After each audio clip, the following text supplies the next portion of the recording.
ayca salaam Sénégal salaam gars yi ku ci nekk fa nga nekk rek nee naa la maa ngi lay bëggee saa su ne yéen a ngi seen biir chaîne préférée bi nga xam ne mooy Staractu ñuy xëy di leen bëggal suba ba ngoon pour uniquement rek ngeen daal di bëgg ba tey rek seen biir émission 26 avec nee naa la fu ndaanaan nekk rek dama lay daal di fekk si tey ñoo ngi fii ci biir banlieue bi fekk si benn wayli di Ndiogou Mbaye ñu daal di ànd ak moom waxtaan ak moom xool ay actualité am xool ci lan la nekk bu ko defee ngeen daal di kontaan rek seen xool daal di sedd ma daal di taseeg sama waa ji rek daal di gisanteeg moom di ko bégee di ko ziar bu baax a baax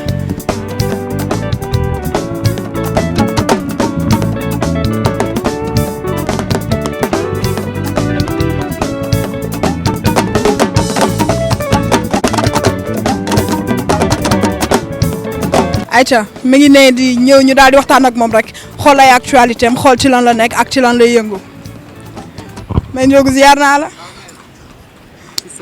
li nga def baax na de. waaw mais tuddee naa la ko. naka mu ci lan nga nekk. waaye ñu ngi nii sant bu baax a baax alhamdulilah. nuyool ak waa Staractu. waaw salaamaaleykum waa Star TV Staractu moo leen di nuyu di leen bégee di kontaan ci yéen di kontaan nag ci déplacement bi ngeen def ñëw seet si Ndiogou Mbaye sama xol sedd na ci lool.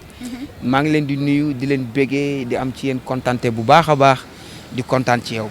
salaamaaleykum. ayca gars yi ni laa leen koy waxee saa su ne tey ñoo ngi fii biir Guédiawaye fas yéene ànd ak un jeune talent boo xam ne macha allah mën na loolu li muy def te ñu ngi koy ràññee bu baax ci li wàll bi nga xam ne moom lay wéyale ñu daal di commencé waxtaan ak moom su ma nee Ndiogou Mbaye lan nga may wax. ndax tey xam ku ne xam na ni doomu géwël nga. waaye ñi pour ñu la xamul woon. waaw ndeysaan boo nee Ndiogou Mbaye nag mooy Ndiogou Mbaye Sénégal mooy Ndiogou Mbaye àdduna mooy Ndiogou Mbaye diaspora bi. parce que Ndiogou Mbaye nekk na koo xamante ni xale la nekk doomu buur géwël juddu ci ngéwël yaroo ci ngéwël nekk artiste chanteur compositeur yàlla dogal ñu ciy bay suñu waar bu baax a baax kon maanaam ay xale lan nag ay ndaw lan di doxal suñu yoon kon daal Ndiogou gi nii monsieur Diamacoumba Sène Mbaye Guri Fatima Jojo borom gaay maa ngi nii daal xale baa ngi nii. su ma la nee ñi nga xam ne dañ ma naan Ndiogou papa ma ko jàngal way danga may gindi wala lan nga may teg. waaw loolu am na parce que ñun suñu papa yi ñoom ñëpp dañuy woy bi ñuy gën a nekk xale dañuy toog ñuy woy bu ndee woy nag ñu leen di déglu li ñuy woy nag ñu ciy jàngal diñ ci nampatal ba tey yàlla dogal ñu ciy bégal soppe yi di ci bégal fans yi kon loolu lu am la te lu nekk la kon suñuy bàyyi ñun moo ñu jàngal woy. kan mooy papa Ndiogou Mbaye pour ñi ko xamul. sam papa moom nag yaakaar naa ni daan lu woy ci télé.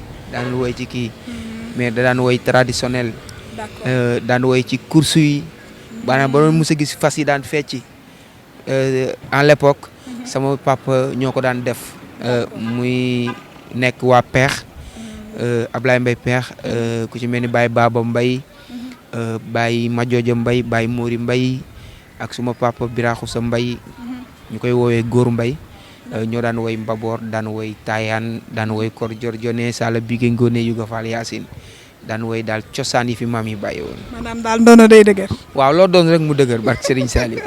mais tey Ndiogou ban année la commencé dugg ci musique carrément. Ndiogou nag bi mu duggee ci musique yàggul noonu quoi am na ay 2014 2015 ci la dugg ci musique waaw ci la ber sama daara. en l'époque nag maa ngi doon woy quoi bi ma gën a nekk xale daan woy ci simb yi daan woy ci ngénte yi daan woy ci bongo yi mais bi ma demee ba benn instant moom sama benn mag boo xam ne dañu ma Ndiogou ma ne ko waaw grand bi mënuma li ngay def nii woyaan la du woy te da nga war a nekk woykat bàyyi lii ngay def nii nga dem nga jàngi ji woy. d'accord mais soo nee ber sa daara boobu da nga am groupe boo doon àndal. waa maanaam boobu maa ngi dem nag doon ànd ak ku ci mel ni sama mag. jiite maalaw doon ko aw doon aw Viviane daan na aw ci mel ni sama benn xarit boo xamante ni Modou la tudd moo ko daan aw di aw naa ay ndaanaan yu bare bari di leen déglu doon ànd ak samay mag ay Biram Dieng waaw daan dem Mbour Saly déglu waykat yi daan dem ay soirée gars yi di leen déglu di aw ñu bari daal. est-ce que du aw bi fay bi moo demee woon noonu tamit. non man bi ma doon aw man bëgguma ci woon xaalis. parce que dama doon aw ba mu yàgg ñu may xaalis sax mais après su ma paree dama koy joxaat ki nga xamante ni moo nekk di diriger. parce que man bëgguma woon xaalis quoi ci man bonheur bi moom mooy noonu ma taxaw ñëw mu woy ma awu. loolu moo doon ma neex. d'accord waaw vraiment. ndeysaan. mais après bi nga formé sa daara nan nga commencé réellement. bi ma formé sama daara nag 2017 ci la formé sama daara. créé def benn single ma defee benn single ma chérie way ko bi ma ko woyee xale yëpp di ko sinap ñi bëgg ko. ma créé sama anniversaire ma defee sama anniversaire ber nag woo ay musiciens yi ñëw ma répété ak ñoom ñu liggéey bi ñu liggéeyee ba anniversaire bi jeex. après nag ñu toog ñu réunion ñun ñëpp ñu ber suñu daara. loolu nekk groupe formé wu 2017 ba 2021. mën nañu doxantuwaat. waaw ñi nga xamante ni ñoom laa doon liggéeyal ba tey ñooñu laay joobal ñooñu laay liggéeyal. ku ci mel ni Séni Diakhaté ku ci mel ni Moustapha Mbaye ku ci mel ni Malick Mboub Khalid Tama Baye Lat Papa Lat Abdoulaat Fall Mori Macandar ak sama staff nga xamante ni maanaam bu ma limee damay juum les ménagères yi ak gars yi nga xamante ni ñooy nekk ci staff bi di ma dooleel di ma jàppale ak soppe yi ak am di jàmm yi ba tey fépp fu ma nekk rek ñu fekk ma fa jàppale ma. mais bi nga commencé ba léegi kan moo lay produire ba fi nga toll nii. waaw bi ma commencé ba léegi nag man maay produire suma bopp waaye nag am naa suma mag boo xamante ni lépp lu may def ci àdduna moom moo ma ciy jàppale. bépp morceau bu may def moom moo may dooleel yëkkati alalam jox ma ku ci mel ni grand Song de Mbaye moom sama mag la sama xarit la mi ngi may jàppale bu baax di ma dooleel ma koy ñaanal suñu borom guddal fanam. yàggal ko fii ci barki Seydina Mohamed. amiin à part moom amul keneen koo xam ni benn label boo xam ne woo nañ la. waaw à part moom am na label yu bari nag yu bëgg a liggéey ak man. kon Ndiogou lan ngay xaar. waaw mais xam nga maanaam proposé yi may tegal xëy na moo dul arrangé Ndiogou ba tax te ñun yàlla dafa dogal ñu am ci lu ñu nekk. am ci loo xamante ni maanaam ci leen jàpp. kon lépp lu ñuy dugg rek dañ koy xoolaat ko. parce que ñun du nit ñuy wor. te maanaam du nit ñoo xam dañuy tas yaakaar. am na label yu bari yoo xamante ni yaakaar naa ni ñu ngi fi. te incha allah rabbi dinañ déggoo ci kàddu. mais artistes yi dafa mel ni fi mu nekk nii actuellement da ngeen commencé daw label yi de. ah non parce que da ngeen gis ni est-ce que du li ngeen gis ni liggéeyal seen bopp moo ëpp avantage. waaw non label baax na trop parce que producteur fi mu la mën a yóbbu macha allah man daal. bëgg naa liggéey ak képp koo xamante ni rek bëgg nga liggéey ak Ndiogou Mbaye nga am doole ak nga ñàkk doole mais li ma proposé su ma arrangé rek incha allahu rabbi dinañ toog ñu waxtaan ñu liggéey ba mu neex. d'accord mais bi nga commencé liggéey ak léegi nii commencé nga dem ay tournée ak yooyu. waaw commencé naa dem ay tournée nag macha allah maa ngi dem ay tournée maa ngi fan yi rek maa ngi waroon def benn tournée internationale andi ceeg sama benn jigéen bu tudd Penda Events. Pro moom laa woon defal benn tournée ak Momo Dieng fa yàlla nag corona bi xaw ko kii mais projet yooyu ñu ngi ci ba tey xam naa incha allah rabbi bu neexee yàlla weer yi rek bu ñu génnee ci koor gi rek ñu def tournée boobu incha allah rabbi. mais kan mooy manager Ndiogou actuellement. suma manager nag mooy Momo Events Birama Mbaye yaakaar naa ni ñooy sumay manager ñoo may dooleel ñoo may jàppale am naa suma staff. yoo xamante ni ñoo raw sax ménagères yi ñoo gën a sax waaw macha allah. parce que ku ci mel ni Pape Modou Mara Tall Pape Naar Pape Mbaye Daouda Mbaye Khadim Seck Dieng mu Mori Taw mu Mori Fallou Thiam moom frère xam nga su ma limee damay juum staff yi bari nañ te macha allah ñi ngi ciy jàpp ñi ngi may dooleel kon aw ma seen fay maa ngi ñaan yàlla mi am fay mu fayal ma leen ci barke leen ci bi. mais tey Ndiogou suñ ne sa groupe d'accord mais tey comme par exemple suñ ne je sais pas artistes yi léegi dañoo jël di jouer ci téléfilm yeeg affaire yooyu noonu yow lan moo ci sa xalaat. waaw mais loolu lépp aar la rek man tey ku ma soxla téléfilm damay ñëw jouer ba mu neex parce que ay artistes lañ war nañoo def bépp branche bu aar wootee waaw parce que artiste moom da nga war a nekk polyvalent nekkul dama nekk artiste rek dama yem ci way nekkul dama yem nekk artiste rek dama yem ci lii da ngay am nañu artistes yu bari yoo xam ne ñu ngi jouer ay film comprendre nga man loolu damay wax ni kon nice liggéey la rek. dama gis ni ci corona bi gars yi dañ commencé di virer foofu est-ce que du corona bi moo metti woon moo tax. waaw corona bi nag Gars yi bañ a toog. corona bi weesu na metti corona moom daa romb metti parce que corona moom doy na waar waaye nag yàlla na ko fi yàlla jëlee ci barke Seydina Mohamed amiin amiin. ñi feebar suñu borom maanaam yëkkati leen ñi nekk ci prison yi suñu borom génne leen ci barke Seydina Mohamed Sénégal ñoo ko bokk waaw fii ndaa bi ku naan jox sa morom mu naan dëgg la. kon yàlla na jàmm yàgg. mais sa diggante ak Sidi Diop. c'est mon frère. c'est mon frère. parce que tey yéen a bokk Guédiawaye. waaw ñoo bokk banlieue ñoo bokk Sénégal ñoo bokk woyi te woyi mënuñu ko séddoo. waaw kon sama frère la maa ngi koy ñaanal bonne continuation li mu bëgg moo ko xam yàlla defal ko ko. defal ko artistes yi yëpp.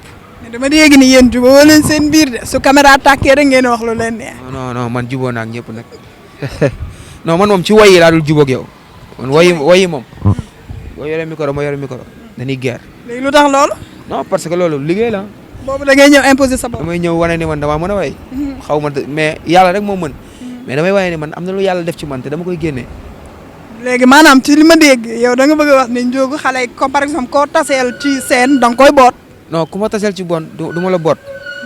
du ma la boot. looy def parce que yenn saa mën ngaa boot ba mu yàgg nga faxasalu waaye li ma man dinaa ko def. nga xamante ni mën naa ko rek dinaa ko def parce que fii kenn mënul yàlla ak moo mën mais woyi moom amul ay kii ak yooyu bu ñu dee woy moom da ngay woy damay woy ku ci nekk da ngay wane li nekk ci yow mais à part woy yi bu ci xasee ba jeex scène bi bu ñu ko xasee ba wàcc ay njullit lan ay taalibe Serigne Touba lan ay donga daara lan te it lu ñu yéene nit muy lu ñaaw si amay dégg yàlla na këpp ci ñun parce que adduna bi dafa nekk loo xam dafa jeex ba pare gis ngeen bërki démb suñu papa Thione ma koy rendre hommage di ko ñaanal.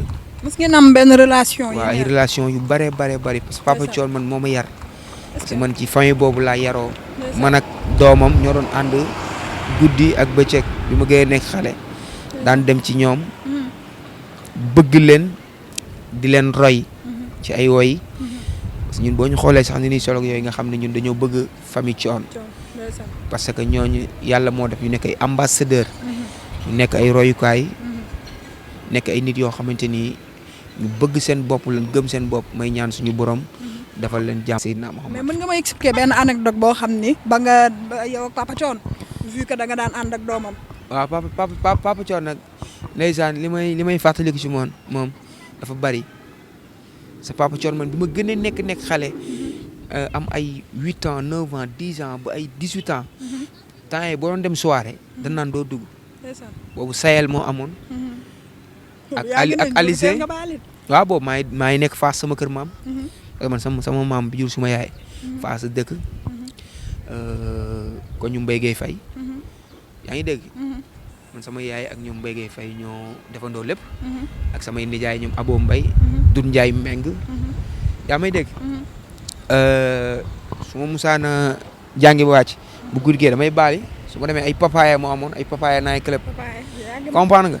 su ma demee nii boobu maa ngi nekk xale nag mais am na ay soirée yu bari yoo xam ne dama doon ñëw su ma ñëwee Amady Badiane moo may entrée wala ay amethu wala gars yi musiciens yi kenn may xool bu yaa ni ma njoo am ma dugg taxaw Papa Thione woy ma bég parce que man Papa Thione ay woyam man daf ma neex te dama ko bëgg te yàlla rek tax boo déggee man morceau bi nga tax àdduna yëpp xam ma morceau Papa Thione la muy na bagage yi dugg boo dégloo instrumental beeg woyeeg lépp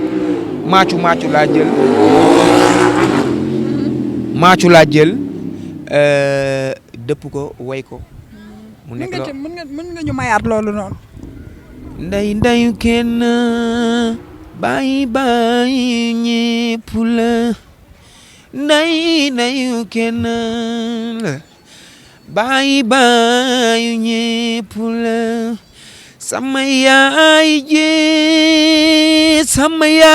ji gisuma lu ma lay mën a weccee yow mi gën ci man yow mi gaaw ci man yaay boy sa galaat soo bëggee jot sama jikko tuddal sama yaay duma ko fowe duma ko kafe maam sama yaay Mariasin may sa bige dem na may sa bige Mariasin ajug naara mi dis noom jër ka dem ca mbaay jino jin fara maaren xajoon nga fi wayna wayna Maria santal wayna siiw du jàmmi borom wayna boy dawal bul waxtaan bayu Wali bayu Muhammad bayu Sidina Alin bayu Manjaay man de dama lay woy sama baay bi xajoon nga fi ndayu kenn la bayu ñépp la loolu neex na te daw na yarama gis ngeen gars yi tey li lañ leen indil biir 26 avec mais dégg naa da nga amoon bon je sais pas yow ak ban artiste yéen a ngi waaj pour defal ko benn hommage je sais pas ndax génn ba pare. waaw incha allah rabbi ñu ngi waaj ñun xale yëpp. nekk yéen kan la. ñun ñëpp xam naa projet boobu nag xam nga ñu ngi ci waajaay gi. te mën ngaa tudd turu nit. ñu dem ba ci biir du mën a participer moo am ay kii. fekk na waxoon nga ko ba pare. projet la boo xam ne daal def nañ ko. parce que Papa Thione ba nekk koo xamante ni sunu papa la. parce que àdduna moo demee noonu ku fi jóge rek. ñun ñu fi des di leen la ñaanal waaye nag lii suñu liggéey muy ay woy ñu woy la ci rendre la ci hommage yi waaye buñ julee di la ñaanal ndax ñaan nga soxla woo sax ay woy waaw mais ñaan la gën a soxla ñun nañ ko gën a ñaanal gën ko defar ay hul wallahu ahad gën ko defal ay salaatul fatiha di dem di ko ñaanal bu baax a baax di ko wàccal ay kaamil parce que incha allah rabbi koor gi man Ndiogou Mbaye damay def spécial wàccal kaamil Papa Thione fii laa koy defee maa ngi leen di invité nag di invité Sénégal yëpp di leen woo koor gi di ci woo Wally Seck di ci woo Sénégal gépp nag di ci woo artistes yi képp kuy woykat di ci woo Youssou Ndour di ci woo Baaba Maal di ci woo artiste Sénégal yëpp Sidi Diop Tarba Mbaye Mandiaye El Hadj Keita koor gi damay def wàccel kaamil woyuma tëgguma def ma dara ay wàcce kaamil la ñuy def bu ñu xëyee jàng ay kaamil yaa ngi dégg bu ngoon gee ñu togg ay ñam joxe bàkkeelu ci Papa Thione di ko def nag te yàlla rek tax di ko def te ban cee wane benn àdduna parce que àdduna day jeex man mii di wax yow damay faatu xaw ma kañ la waaye mu fi jógee yàlla na am ñu mel ni man taxaw di ma ñaanal di ma wàccal ay kaamil ci barki Seydina Mohamed. amiin waaw. mais actuellement Ndiogou ci lan la nekk single album wala ci lan. actuellement nag Ndiogou mi ngi ci ay album parce que nag dafa jot génne di nekk ci ñun si amay dégg foofu loo xam day nelaw ci ñun te dañ ko war a yee may woo Mara Star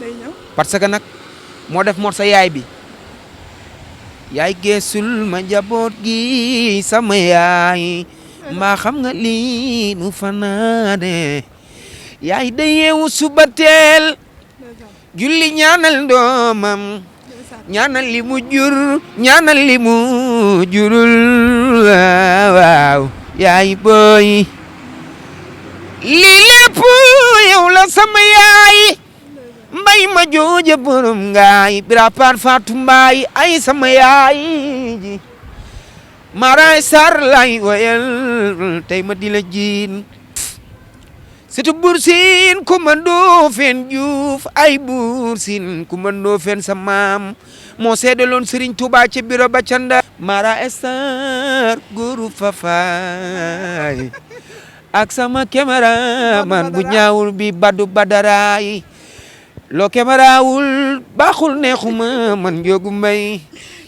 yaa may filmer di ma jël ay plan yu rafet may fashion waaw mais dëgg du doon daal mën nañ xaar album ci 2021 bi may ñaan nag gannaaw yi gën cee jàpp ay ndaanaan lan te xam naa seen talent xam naa leen yàlla may ay ndaw lan gannaaw yi nañ ci gën a jàpp ñu ngi ciy jàpp nag parce que heure bu ma indee sama clip saa su ne da koy teg di ma invité ci téléem ba mu nekk ma koy nuyu bu baax a baax nag di ko ñaanal suñu borom guddal fanam ak ci présence bi mu def parce que li oyof la modeste la mënoon na rëy rëylu wala mu jaay dara mais dafa wane ni exemplaire la taal otoom ànd ak yéen xale yi wan leen yoon kon ñun mag ñi ñu ngi ñuy wan rafetal ak civilisation ak gëm liggéey kon nañ gën a liggéey te bàyyi wax ji bàyyi xuloo bi bàyyi ŋaayoo bi te ànd ci jàmm yàlla na jàmm yàgg.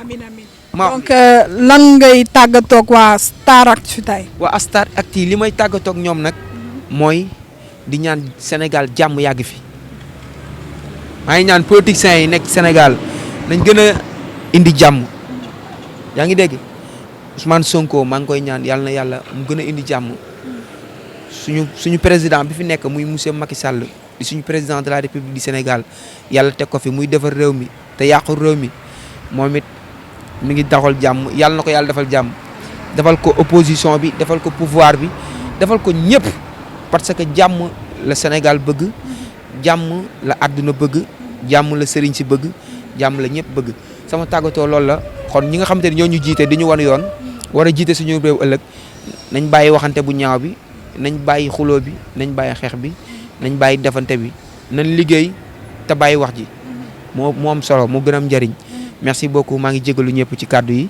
parce que bu rafetee rek yàlla la waaye bu xawee dëgg nga xam leen ni ñun la ndax matuñu ay xale lan kàddu yi sax xaw naa sant Cissé waaye ñu ngi jégalu bu baax a baax di wax merci beaucoup à bientôt avec sama télé bu ñaawal bi Staractu nga xamante ni moo xew ci jamono dafa leer ak sama jigéen dafa leer fi seen la ay ci sama gars yi tey lii lañ leen indi woon nee naa leen biir banlieue bi tey lañ nekkoon ñëw seet si Ndiogou Mbaye wayli bi borom baatu wurus bi dama leen jox dig daje rek seen beneen numéro incha allah rabbi seen biir chaîne YouTube préférée bi di Staractu seen émission 26 avec bi nga xam ne nee naa leen ci bëggal leen rek lay daal di dox saa yu xëyee donc ba beneen numéro incha allah ate dugg leen ngeen abonné daal di aimé vidéo yi jaa ngeen jëf Badou